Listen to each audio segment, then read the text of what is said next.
There they are, bubbling away.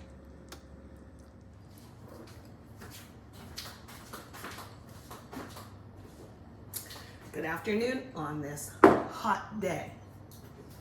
But I've had this thought out and I was gonna make meatloaf, but you know, if you're like me, like sometimes really hearty foods aren't suited for the really hot weather. But I gotta make a meatloaf. I wanted to show you this. This is from Aldi and it is a really good product. I do wish it was 80-20, but it's 85-15. That's a little less fat, but fat is flavor. So it is 100% grass-fed ground beef, organic, blah, blah, blah. You really have to watch when they use the word organic around. So follow up with non-GMO stuff and that, okay? So this is really good. Now it's not a lot for me making meatloaf. I usually make a big one, but I'm gonna, hopefully you can see this flatter bowl, and I'm gonna just get things going here. Now this wouldn't be, to me, suited to make burgers with because it doesn't have the fat and it tends to overcook if you use like the 90-10 thinking, oh, I'll make a really good burger. Nah, might as well grind up some steak for that, right? And we did make little sliders out of the leftover of this that I had the one day. And they were delicious. It tastes like ground beef used to taste. Now I know that sounds like I'm being really old school or whatever, but it's true, I'm telling you. So what I do with my meatloaf, and I've made it before, I use a lot of green pepper. I maintain it should taste a lot like green pepper. And I minced up onion. Man, these onions were really strong, and they're Vidalia. Okay, so I probably made too much of this, but I'm guessing about how much. Okay, should go in there. Yeah, but okay, I'll move you up here, like out of the way. Can you see my ratios? Like about that much. If I feel like when I mix it up it needs more, then I put in a little bit more. Okay, I need a binder, so we'll do an egg. Here's a question, do you crack your egg on the side or on the, everyone says to do it here because you will be ensured that you won't get shells in there. But like you'll get the white yucky stuff on the counter, so you take your pick. I'm doing it this way. So I don't know if I'll need one or two. Let me put this to the side too, up there. I am using panko. You can use regular seasoned or plain breadcrumbs, but I only have the panko, so that's what we're gonna use. Now, how much do I do with that? Again, this is kind of a guess. Okay, do that, and I don't usually do this. Sometimes I do, sometimes I don't. It gives it a little salty kick. Okay, you can put salt and pepper in too if you want, but this is my little favorite thing to put in is ketchup. This is the End of the Heinz ketchup brand, and I bought another one, so I feel good about getting rid of this. Otherwise, I use the Aldi brand. What is it, Brenner or Kiter or whatever it is, and I put some ketchup in. It's vinegar, it's tomatoes, it's delicious. And even if I just make a hamburger, sometimes I'll put a little bit of this in, and you're like, what is that good taste? You know, taste a little bit richer somehow, because I sneak some ketchup in, that's why. You know what I say your best tool always is, don't you? It's your hands. So I'll try and keep one hand clean so I can turn off the video. But let me show you what I'm gonna do. Let me grab this real quick. If you have leftover tomato sauce, you can use that, but I really like just a can of crushed tomato, and I put some on the bottom. This is gonna be a red meatloaf. When I make a brown meatloaf, I usually turn it into Salisbury steaks, which is like a favorite of ours. So this will make a nice gravy. I don't add spices or anything to it because that meatloaf is gonna lend its deliciousness. It's ground beef and the green pepper really permeates. And this will have a nice flavor. And I'll put the rest of the can, that was about half, I'll put it on top, okay? So let me mix some of this up real quick. Okay, just get it going.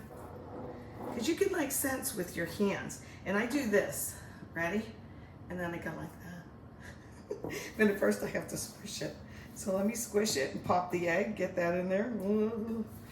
Yeah, this is something your kids can do. It trains them to wash their hands first. I might have to add more breadcrumbs in. It's harder in a bowl that's wide like this, but I wanted you to see that in it, you know? I usually like a taller little bowl that I have, that I use all the time. Man, I want to use my other hand, but I'm resisting getting the onions in there. And I left the lid off the panko, so if I need more, I can put them in. Okay, smells good already. I'm telling you, the ketchup is like a real good secret.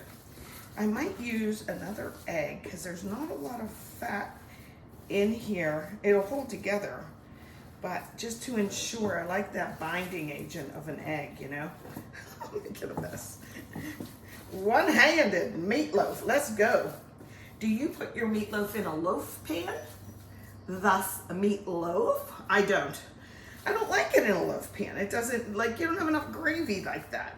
Now, I've eaten it and it's delicious and it cuts real pretty like, but you know what? I'm just gonna, a little bit more breadcrumbs and then I'm gonna form it and we'll get it in there. Clean hand. How am I gonna do this? Ready? How about that much? Am I forgetting anything?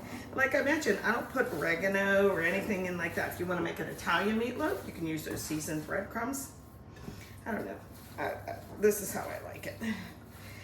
And honestly, everybody really seems to like my meatloaf, so there's that. Okay, should I do one more egg, guys? One more egg. Come on. There. Okay, get in there. Put you up here. Oh. And I'll get him going. Stick with me here, guys. Stick being the operative word, right? Yeah, that looks good. Okay. Come on over. Now I am going to use 2 hands. I don't know who's going to turn off the camera. I'll have to put a napkin on my finger first, right? Okay. So, you're in a hurry. Make yourself some mini meatloaves. Don't make one big one. Make mini individual ones. They work really good for like a party or a buffet. And this is how I do it. Any kind of thing I need to separate, I go like this to it. There's half. Now what if I want to make that? So that'll make 2. If I want to make 4. Okay, 2nd grade math coming up here. I do it like that. Now I have a little one. So maybe I'll make 4 little ones. If I do, I can make them like shaped like that. Let me think what I want to do. I think I just want to make 2. So I'll squish this together, compact it. Okay. Now, okay, little meatloaf. And I look like this and say, is there enough green pepper and onion? Yes, there is. So now I'll start to form the sides. Okay. Think because you're going to cut it. So you want to be able to cut it relatively the same size. Like this is what I mean. See, so it's like even here, even there, like a little cube. Okay. We're not having loaves, we're having cubes. Meat cubes. And get those last bits up. I'll put the sauce on top. I will cover this for a while. Okay. There we go. They're about the same size. And the house is going to smell fantastic. Yeah, like that. Again. Look what a nice little cube we have. Look at that. Okay. I'll put you in there. Let's trade places. And right over the top. Now you could put ketchup on top too. It'll stick a little better. But I like that everything should be covered, all the little meat places. So if I missed any, I'll go back, okay? I will cover this with foil in about a 350. You can hike it up a little bit if you're in more of a hurry. Oops, I got a little something in there.